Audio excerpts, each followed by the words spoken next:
This demonstration unit consists of a constant RPM electric motor and 60-tooth sprockets on the drive shaft, as well as the input and output yokes. When there is no operating angle on the U-joint, the output yoke of the driven member, the U-joint, and the drive shaft all travel together at a constant speed.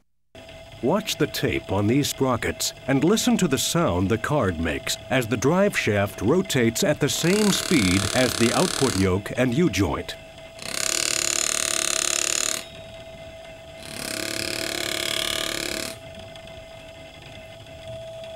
When an operating angle is created at the front end of the drive shaft, the output of the U-joint no longer travels in a perfect circle.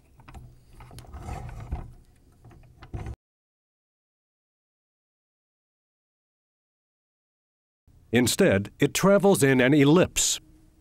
This forces the drive shaft to speed up and slow down to keep pace with the rotation of the output yoke, creating torsional and inertial vibration. Watch the tape and listen to the card. As the output of the U-joint changes speeds, so does the drive shaft, even though the output yoke itself is maintaining a constant speed. When the operating angles on each end of the drive shaft are not equal, the non-uniform velocity is transferred to the input yoke of the driven member. Making the center lines of the driving and driven members parallel will automatically make the U-joint operating angles equal at each end of the shaft.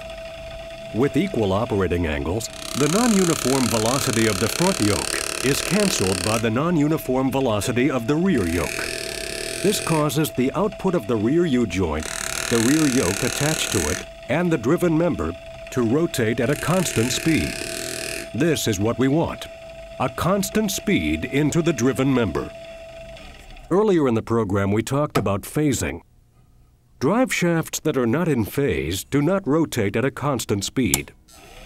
Even when operating angles are equal, improper phasing can create a non-uniform velocity in the drive shaft and a torsional and inertial vibration.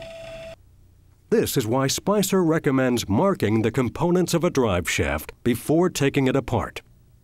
This will help you reinstall the components to maintain the correct phasing and reduce the chances of driveline vibration.